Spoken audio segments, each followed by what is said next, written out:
জুলাই বিপ্লব পরবর্তী জাতীয় সংসদ নির্বাচনের মাধ্যমে যেই সরকার ক্ষমতাসীন হয়েছে তাদের কাছে আমাদের স্পষ্ট বার্তা হলো এই 49.9% ভোট পেয়ে সংসদ নির্বাচনে আপনার সংখ্যাগরিষ্ঠতা পেয়েছেন, আর 68% মানুষ গণভোটে হায়ের পক্ষে ভোট দিয়েছে। কাজে মনে রাখতে হবে 68% মানুষের যে মতামত, তাদের যে ভোটাধিকার এবং তাদের যে সিদ্ধান্ত, সেই সিদ্ধান্তকে ভায়োলেট করে বাংলাদেশের ক্ষমতার মসনদে থাকা সম্ভব হবে না। জুলাই বিপ্লবের ব্যাপারে কোনো ধরনের টাল বাহানা আমরা বরদাস্ত করব না। কাজেই আমরা চাই অক্ষরে অক্ষরে জুলাই সনদ যেভাবে স্বাক্ষরিত হয়েছে সেভাবেই বাস্তবায়িত হতে হবে ইনশাআল্লাহ। সরকারকে স্পষ্ট বার্তা দিয়ে দিতে হবে যে এই জায়গাটায় আমরা নো কম্প্রোমাইজ সিচুয়েশনে আমরা অবস্থান করতেছি, কাজে আমাদের সাথে বাদাবাদি করেন না।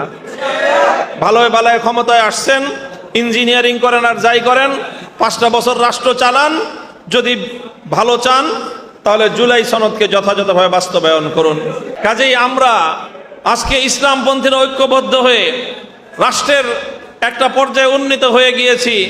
বিরোধী দলীয় আসনে আমরা বিপুল পরিমাণ অংশগ্রহণ করতে পেরেছি। এতটুকু পর্যন্তই আমাদের পরিতৃপ্ত হওয়ার কোনো সুযোগ নাই, বরং আমাদেরকে আরো বহুদূর পর্যন্ত পৌঁছতে হবে।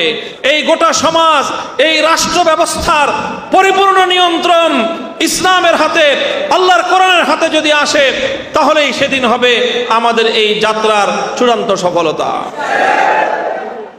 আমরা মনে করি যে এই জার্নিতে আমরা জুলাই বিপ্লব এটা আমাদের অন্যতম একটা মাইল ফলক।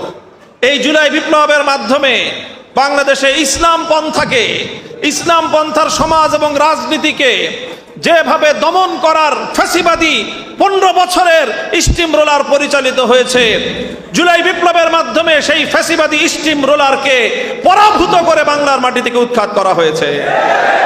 এখন আমাদের ইসলামী বিপ্লবের পথে এই জুলাই বিপ্লবকে সর্বপ্রথম বাংলাদেশে রাষ্ট্রীয়ভাবে প্রতিষ্ঠা করতে হবে।